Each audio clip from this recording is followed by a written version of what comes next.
Bom dia, meu povo, que a graça e a paz do Senhor seja com você, com toda a tua família. Vamos a Mateus capítulo 12. O Senhor do sábado. Naquele tempo, passou Jesus pelas searas em um sábado, e os seus discípulos, tendo fome, começaram a colher espigas e a comer. E os fariseus, vendo isto, disseram-lhe: Eis que os teus discípulos fazem o que não é lícito fazer num sábado. Ele, porém, lhes disse: Não tendes lido o que fez Davi quando teve fome, ele e os que com ele estavam?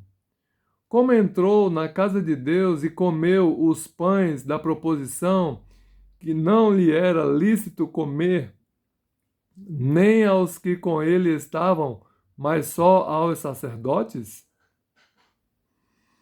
Ou não tendes lido na lei que, aos sábados, os sacerdotes no templo violam o sábado e ficam sem culpa? Pois eu vos digo que está aqui quem é maior do que o templo. Mas, se vós soubesses o que significa misericórdia quero e não sacrifício, não condenaríeis os inocentes, porque o Filho do Homem, até do sábado, é Senhor. Jesus cura no sábado. E partindo dali, chegou à sinagoga deles. E estava ali um homem que tinha uma das mãos mirrada. E eles, para o acusarem, o interrogaram, dizendo: É lícito curar nos sábados? E ele lhes disse: Qual dentre vós será o homem que, tendo uma ovelha, se num sábado ela cair numa cova, não lançará mão dela e a levantará? Pois quanto mais vale um homem do que uma ovelha? É, por consequência, lícito fazer bem nos sábados. Então disse aquele homem: Estende a tua mão. E ele a estendeu e ficou sã como a outra.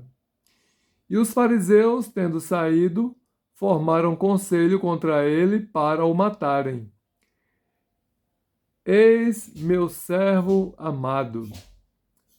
Jesus, sabendo isto, retirou-se dali e, acompanhando-no, grandes multidões, e ele curou a todas. E recomendava-lhes rigorosamente que o não descobrissem, para que se cumprisse o que fora dito pelo profeta Isaías, que diz: Eis aqui o meu servo que escolhi, o meu amado, a quem a minha alma se compraz. Porei sobre ele o Espírito e anunciará aos gentios o juízo. Não contenderá, nem clamará, nem alguém ouvirá pelas ruas a sua voz.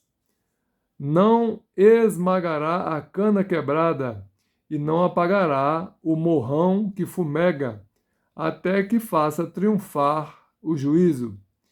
E no seu nome os gentios esperarão. O pecado imperdoável.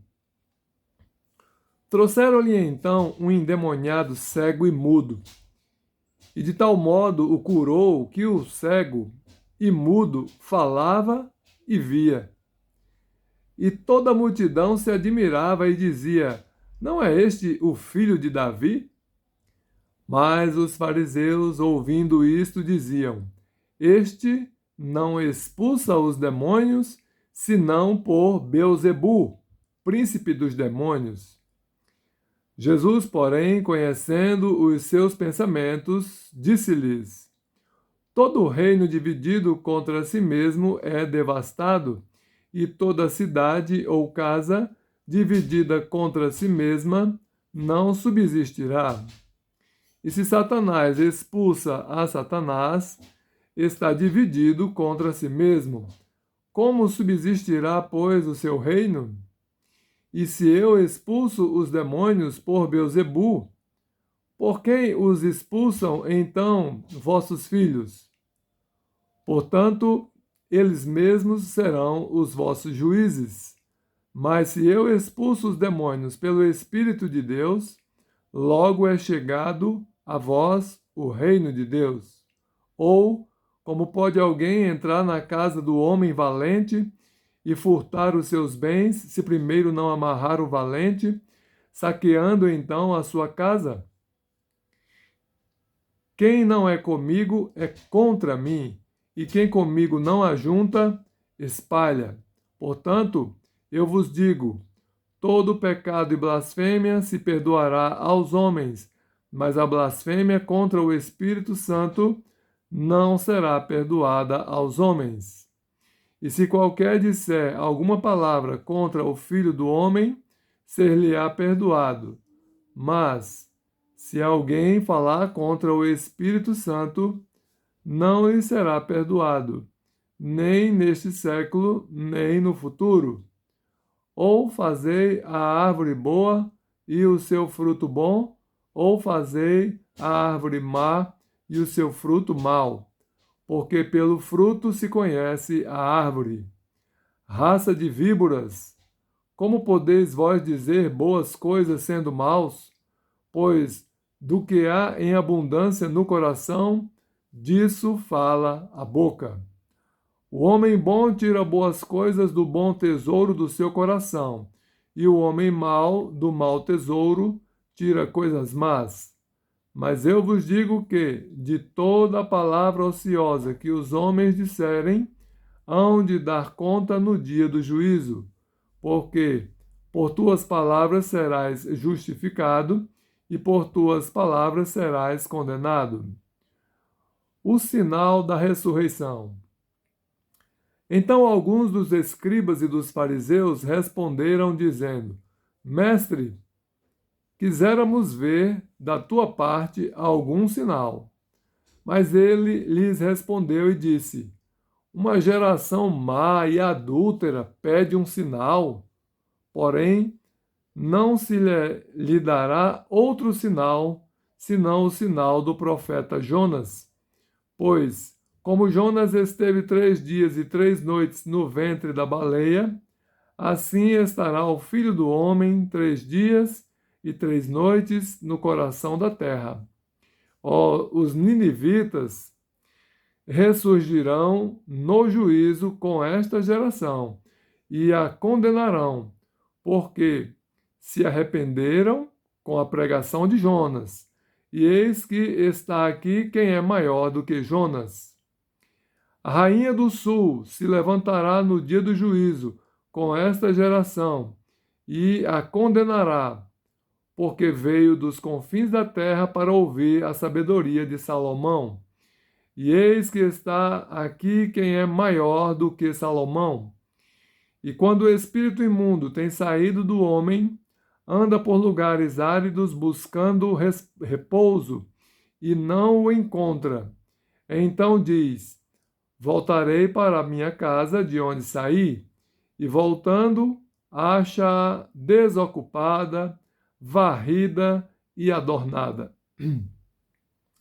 Então vai e leva consigo outros 7 espíritos piores do que ele, e, entrando, habitam ali.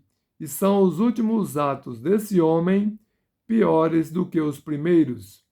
Assim acontecerá também a esta geração má. A mãe e os irmãos de Jesus. E falando ele ainda à multidão, eis que estavam fora sua mãe e seus irmãos, pretendendo falar-lhe. E disse-lhe alguém: Eis que estão ali fora tua mãe e teus irmãos, que querem falar-te. Ele, porém, respondendo, disse ao que lhe falara: Quem é minha mãe? E quem são meus irmãos? E estendendo a sua mão para os seus discípulos, disse: Eis aqui minha mãe e meus irmãos, porque qualquer que fizer a vontade de meu Pai que está nos céus, este é meu irmão, irmã e mãe. Glória a Deus. Isso é um texto que é maravilhoso, né? Mostra aí muitos milagres de Jesus, como ele tinha compaixão das pessoas enfermas, não é? Ensinou bastante sobre o sábado, dizendo que ele é o Senhor do sábado, não é? E no final diz que Jesus teve irmãos e irmãs, né? Juntamente com o seu pai e a sua mãe. Era uma família completa: mãe, pai e seus filhos, né? Que são irmãos. Então isso debela aí a tese de que Maria teria tido apenas Jesus como filho, né? Mas não, ela teve uma vida conjugal com José e teve outros filhos desse casamento. Deus abençoe você e toda a tua família.